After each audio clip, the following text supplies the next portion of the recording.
Stay tuned for Legal Straight Talk.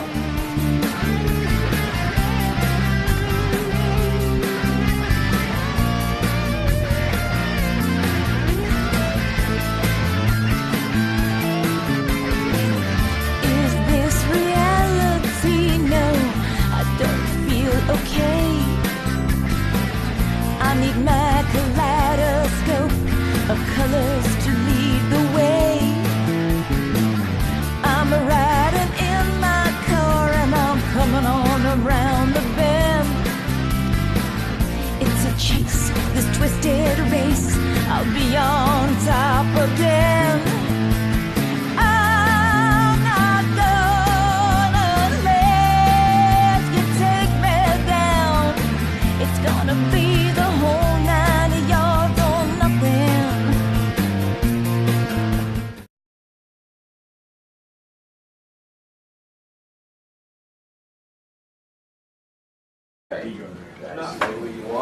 Welcome to Legal Straight Talk. I'm Brett Harrison.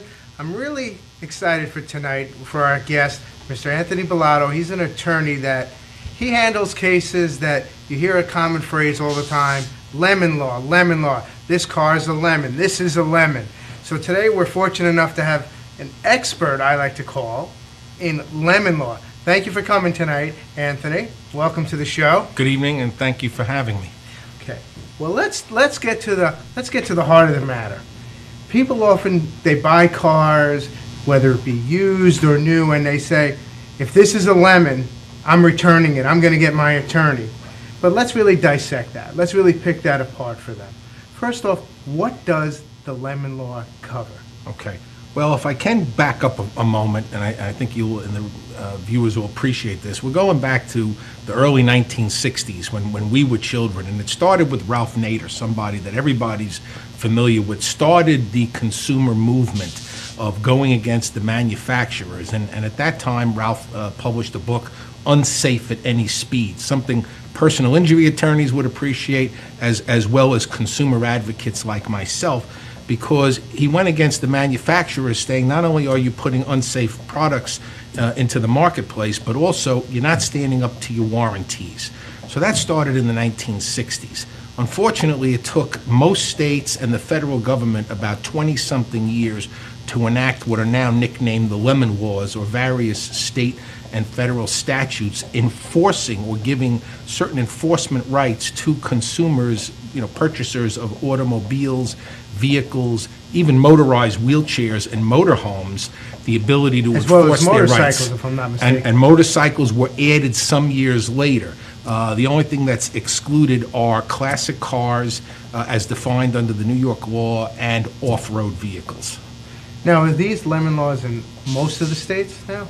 I believe every state has some form of a lemon law statute, and they vary. Certain states, like in Wisconsin and California and Texas, they have very strong statutes that enable consumers to get up to triple damages and punitive damages in these cases. Unfortunately, New York falls into some of the weaker statutes. Now, when you say consumer, you're just talking the average person that just goes in. He's a non-dealer. Is that fair to say? Or? Well, we have to distinguish right at the very beginning two things. Are we talking about the lemon law or other statutes? Well, let's just talk about the lemon law, because as maybe we can get to later, sometimes the lemon law doesn't necessarily apply, and there's other laws in New York and other causes of action that may well apply. That is correct. So what I like to do, being a consumer advocate, is my analysis always begins with, is the lemon law applicable to this particular consumer's complaints or set of facts? So to be a consumer, you have to be a purchaser of a vehicle, and the vehicle for New York purposes is basically an automobile, a motorcycle, a motorhome, or even a motorized wheelchair.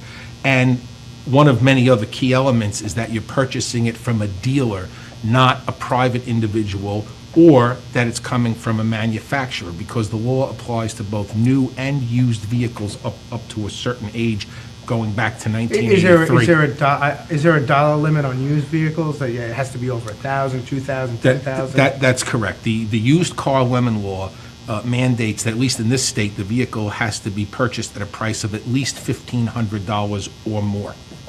So it's almost, to me, like it's almost like David versus Goliath. It's a way for when you bring in Ralph Nader, that just usually puts in my mind the small guy versus the unlimited pockets, which when you said it's a way of going against manufacturers, dealers, and so forth. It makes it more manageable almost as a cause of action to me. That's correct, and some other consumer advocates who have written books on this topic use just that analogy of the David versus Goliath, and that but for having these statutes to empower the little guy, they wouldn't have the slingshot necessary to take out Goliath. And that's important because a lot of times people feel overwhelmed. They say, yeah, I'm going to go up against X, X dealership or X manufacturer. And they say, you know what, it's not worth it. It's going to cost me more than it's worth.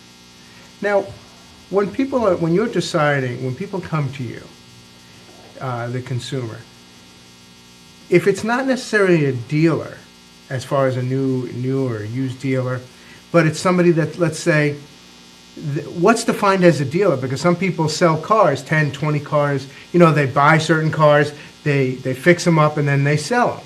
I mean, how is that defined? All right, well, the first distinction of many that we have to draw when analyzing a client's claim is, are we talking about a new vehicle or a used vehicle? Used, let's say used. But first, let's say any new vehicle up to the first 18,000 miles, okay, will fall under the new car lemon law, even if it is purchased as a demo.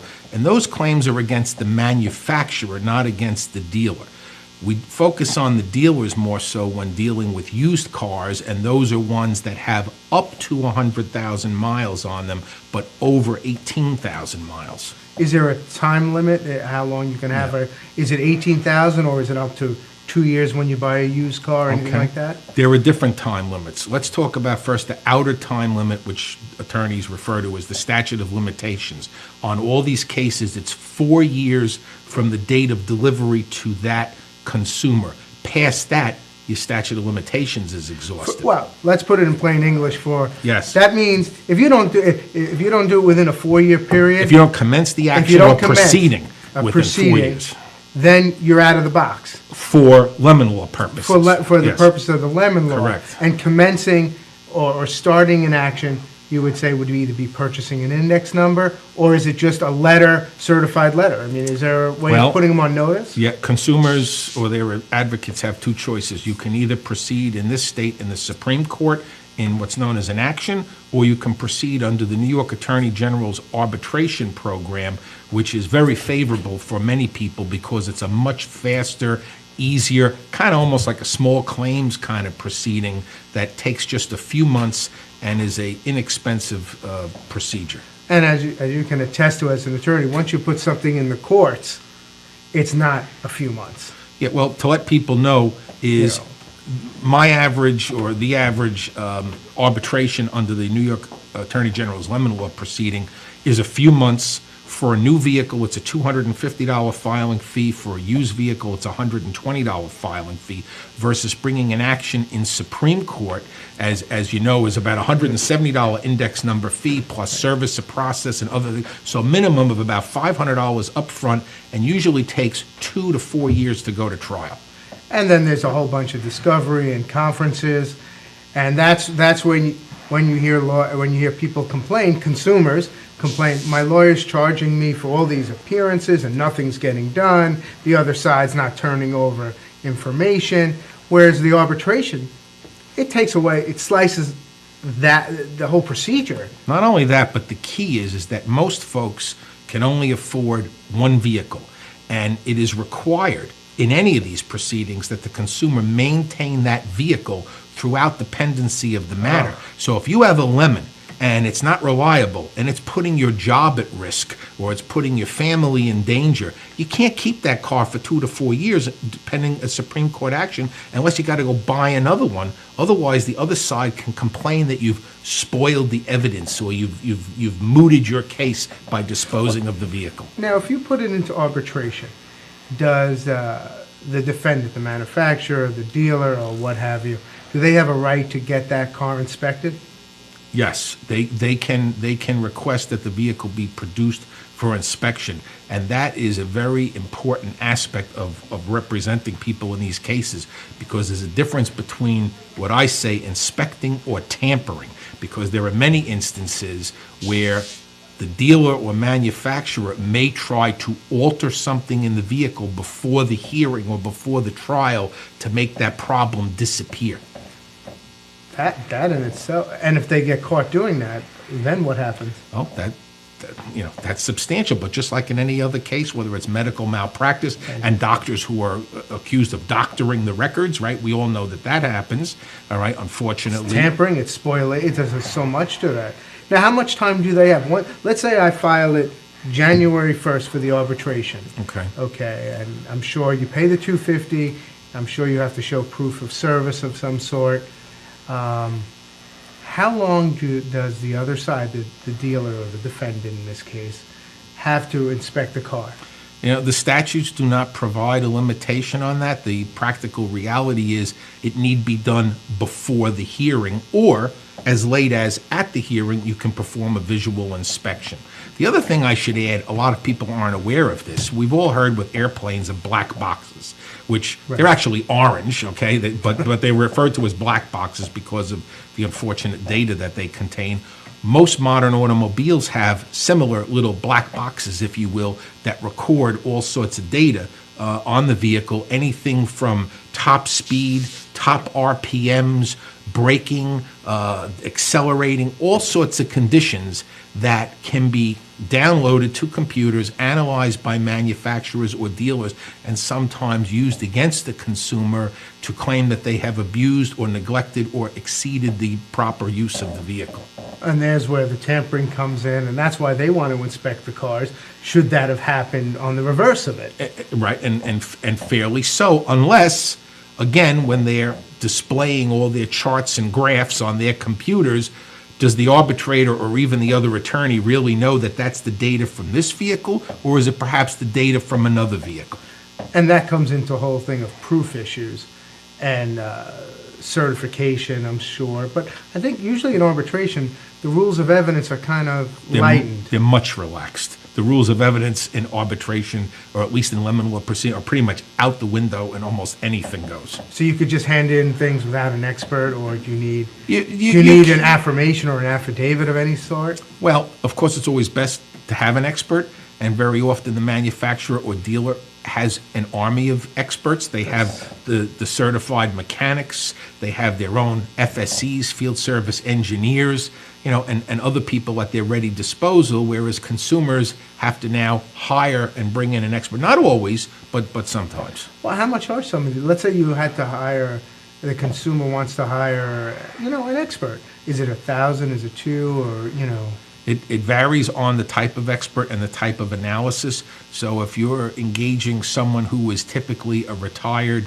but still certified mechanic, they might charge a few $100s for an inspection and report, and a few $100s for like a half a day's testimony. If you're hiring an automotive engineer or an accident reconstruction specialist, you're talking about thousands of dollars up front and during the hearing. Now, let's say the consumer is successful. Okay, successful meaning they find that there was a violation of lemon law. Are they entitled, like in some other civil cases, to their expenses? Let's say it cost them. They needed an engineer, and it cost them $2,000 for the testimony, as well as another $500 for a report. Are they entitled to that money back on top of whatever award, or how do the awards work? Well, here now we have to draw another distinction between the New York lemon law and some other statutes, such as on the federal end, what's known as the Magnuson-Moss Warranty Act, which that act provides. I can't even spell that. Yeah, well. what, is there a shorter term for that, or that's just... The short term is they call it MAGMOS. You always hear people referring to MAGMOS, which is a federal statute. And what MAGMOS provides is that a successful consumer, so you don't have to worry about the manufacturer or dealer being successful in getting its attorney's fees, shall get its reasonable attorney's fees. And interestingly enough, There have been some cases. There was one case out in the state of Wisconsin that was against Mercedes that resulted in an award in excess of $400,000. There was another case out of the state of Alabama known as BMW versus Gore, I believe, which, interestingly enough, that state, under its statutes, awarded punitive damages first of $4 million. Well, explain to our consumers what punitive and give an example of that so they would Okay. understand. Punitive damages are also known in the law as exemplary damages, and that's to teach. So that's almost like, Yeah. we're teaching Goliath a lesson? But that's to teach a bad guy, a bad manufacturer who has done this kind of thing many times History. over, that basically is harming the public, not the individual plaintiff or consumer, to stop them and deter them from future bad behavior. But let me go back a moment again to those statutes and awards. So even the New York Lemon Law Right. provides, and this is a very interesting distinction, where the statute is somewhat ambiguous, that a successful consumer can be awarded its attorney's fees by a court. So unfortunately, our Attorney General in New York, because of the word court, has not allowed its arbitrators in its own arbitration proceedings to award attorney's fees, but say that you then have to go to Supreme Court to confirm the award or begin in Supreme Court in the first place. So they take it and then give it away. That's right. So the advantage on the one hand is speed. Yes. You'll get a date very quickly, but now, even when you get a date, that also how often will they allow that to be adjourned, or what I like to call jerked around by the other side? Again, if you're diligent and you're on top of your case in arbitration, you're looking at 2 to 4 months, perhaps. Oh, they don't let a lot of adjournments for the other side? No, each side is entitled to one request for any reason, Oh, and wow. then maybe another request for cause. No, there's not a lot of adjournments in arbitration, but as you know, in Supreme Court, there's adjournments for months and years, for all sorts of reasons. And often you get people in Supreme Court that just show up for the day, or called per diem, that say, I don't even have the file, I'm just here to adjourn the case. Correct, unfortunately. But So- now that doesn't happen with the arbitration, because they could actually make you say, no, that's it. That's correct. And how long are the typical hearings? Do they give you an hour, 2 hours, or is it case by They're case? pretty liberal, the arbitrators. I've been at hearings that were maybe as short as 2 hours and as long as 2 full days. Now, let's stay with the arbitration. We like to call in the industry, what's your burden? Because you're the plaintiff, you're bringing the case forward, Yes. you now have the burden of proof to show a violation of under the Lemon Law. What do we have to prove? Okay. As the plaintiff? In an arbitration proceeding, it's not that tough of a burden. And there's a statutory presumption, and it goes like this. A consumer has to show that there is a defect with the vehicle that does one of two things. It either substantially impairs its value to the consumer or concerns a safety defect. So it has to be one of those kind of problems, not just any kind of problem, and that the dealer or the manufacturer, in the case of a used or a new car, was afforded, as defined in the statute, a reasonable opportunity to repair the vehicle. The statute goes on further to say, in a used car case that's 3 or more times or 15 or more days out of service, or in a new car case, 4 or more times or 30 or more days out of service. Once those things are established, now the burden of proof shifts to the manufacturer to show why that vehicle is not defective and that the consumer And should that they not use prevail. all reasonable abilities to They don't have to even address it, no, or it's just that it's just still not? It's as simple as that, and quite frankly, what a lot of folks don't know is, after many years, the Attorney General's office has developed a certain form checklist. So the arbitrators are given a checklist, and it's kind of fill in the box, and a lot of people can't put a round peg in a square hole. Right. So they look at those things, and the magic numbers are, as I said, either 3 or more times out of service for a used car, or 4 or more times. Or what I like to say to my clients, think of baseball. 3 strikes, you're out in the used car case, 4 strikes, you're out in the new car case, or the 15 or 30 days. Now, on a used car case, where does repair fit into this? Okay. I know that might be a very broad question, but No, and that's very important, because with a new car, a consumer can take a vehicle anywhere to an authorized dealer. So, and I'm not picking on a particular make, but let's say Chevrolet. I buy a new Corvette in New York, and I decide I'm moving to California. I can fix it there, or along the way, I may decide in Illinois I need some repairs. but it has to done. be a certified. It has to be a authorized dealership of General Motors or Chevrolet. Right, in it that can't instance. just, it just can't be some general gas station. No, it has to Lowe's be- gas station. It has to be an authorized dealership. That's for new vehicles. But for used vehicles, what a lot of consumers don't know, you have to go back to the selling dealership. So the problem arises where clients buy cars out of state. So a guy in Pennsylvania decides to buy a car in New York and then has it repaired in Pennsylvania and doesn't tell the dealer in New York. That's not a strike against them, because they weren't given a reasonable opportunity to repair the vehicle. Now, do you recommend when you have problems, let's say it's a used vehicle or even a new, would you put it in writing to them and send it to them, or would you just make sure you note the date and the time, or you'd have a slip stamped? I mean, how do you do that to prove? Documentation is crucial, whether it be repair orders, emails, or some other communication, or, when someone like me gets retained, a certified letter documenting right then and there what happened before those time limits elapse. So, now also, when you're, the cost for the arbitration you said was how much? The New York fees are $120 for a used car, $250 for a new car, and that gets payable to a organization called NYDSTRA that arbitrates the proceeding. That's the filing fee, Now, if you will. as a used dealer or a new car dealer, you agree if you're in New York State to that arbitration? It's mandatory if, No, it's not mandatory. It's optional. The consumer has all sorts of choices. The first choice is... no, I'm saying, can they opt out of that? The consumer? No. The manufacturer? The manufacturer No, or dealer? it's mandatory to the manufacturer or dealer. It's the Okay. consumer's That has choice the choice, of as course. to what we'll say forum that they want to sue in, whether it be Supreme Court or the arbitration proceeding. And there's another one we haven't talked about. The Better Business Bureau has an arbitration program, which is a lot different than the Attorney General's program. And what's that program? Okay, the Better Business Bureau, and everybody I think is familiar with BBB, okay, which has been a long time. That is a voluntary program, and some of the key distinctions between that and the Attorney General's mandatory program is that the consumer has the option of filing there.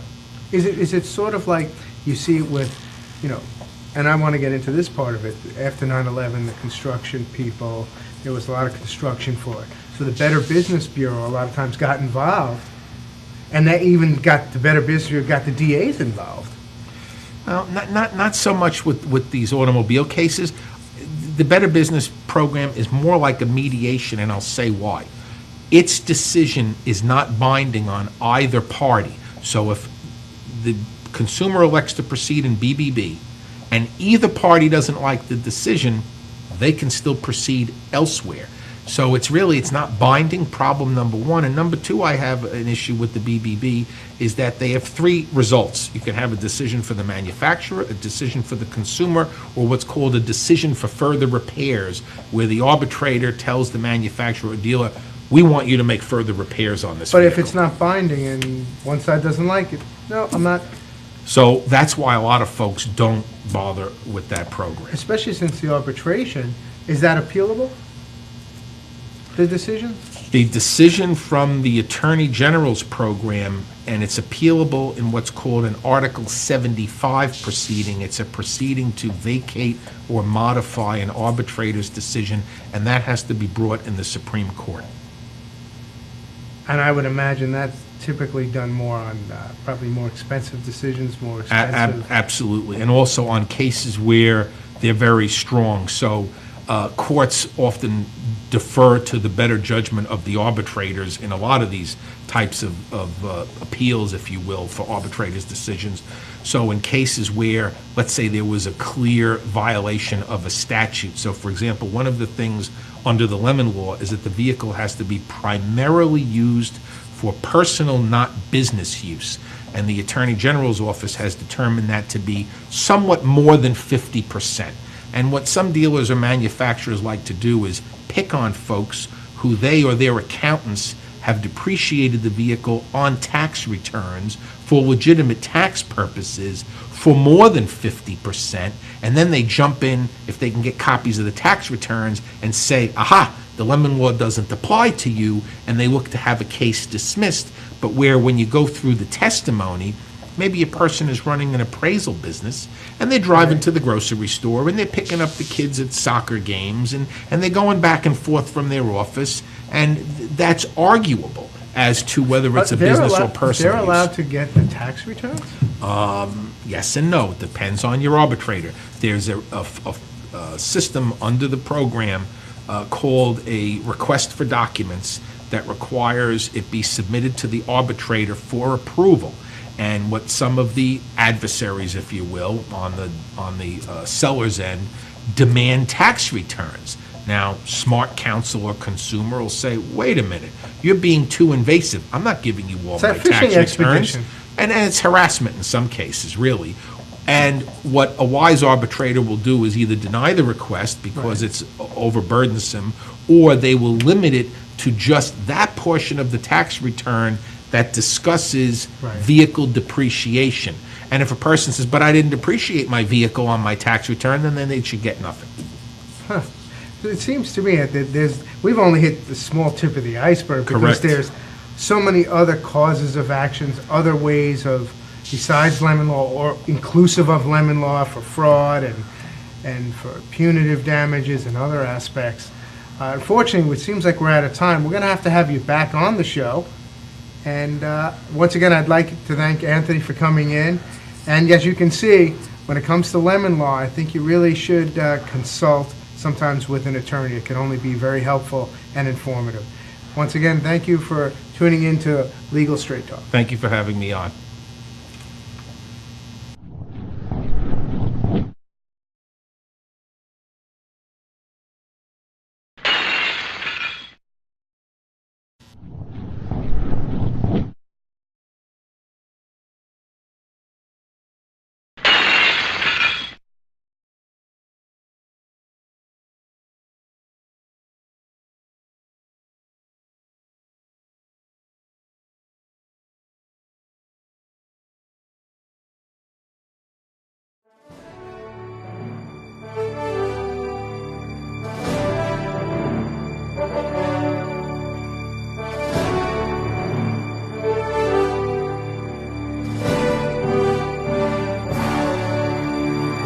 Hi, I'm Jerry Parisi. Join Tom Mealy and Tommy Marr right here on Cablevision Channel 20 each week for an interesting episode of The Long Island View.